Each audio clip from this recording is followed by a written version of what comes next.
నన్ను నడిపించినావా యేసయ్యా యేసయ్యా యేసయ్యా యేసయ్యా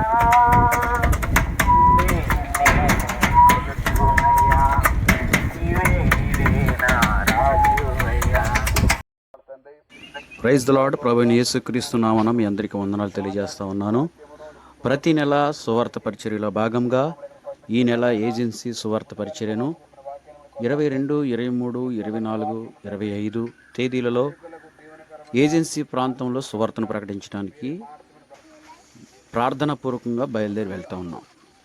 కనుక ఈ పరిచర్య కోసం మీరందరూ ప్రార్థన చేయండి. అలాగే అక్కడ ఉన్నటువంటి పేదలకు వస్త్రాలు, ఆహారం పంచిపెట్టడానికి కూడా ప్రతిసారి మేము వెళ్ళినప్పుడు మేము తీసుకుని వెళ్తూ ఉన్నాం. మరి వాతావరణం కొరకు అలాగే ఎటువంటి ఆటంకము లేకుండా వాహనం విషయంలో ప్రతి విషయంలో దేవుడు మాకు సహాయం చేయలాగిన మీరందరూ ఈ 4 రోజుల పరిచర్య కోసం ప్రార్థన చేయండి. అలాగే అక్కడ ఉన్నటువంటి పేద ప్రజలకు మీరు ఏదైనా బట్టల రూపంలో సహాయం చేయాలనుకుంటే మీ దగ్గర ఏమైనా మంచి బట్టలు ఉంటే మాకు తెలియజేయండి. మేము వచ్చి మీ దగ్గరకు వచ్చి తీసుకుంటాం. మీరు ఎవరైనా సువార్త పరిచర్యకు రావాలనుకుని ప్రేరేపణ కలిగి మేము కూడా సువార్త పరిచర్య చేయాలని మాకు కూడా ఆసక్తి ఉంది, మేము కూడా చేస్తామన్నా మేము కూడా వస్తామని మీలో ఎవరైనా ప్రేరేపించబడితే మరి స్క్రీన్ పైన ఉన్నటువంటి నెంబర్స్ని సంప్రదించండి. మాతో పాటు కలిసి మీరు కూడా దేవుని సువార్తను ప్రకటించడానికి అవకాశం ఉంది.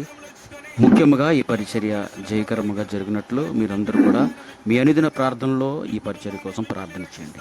సృజించెను, స్త్రీని గాను పురుషుని గాను వారిని సృజించి తన మహిమను వారికిచ్చాడు.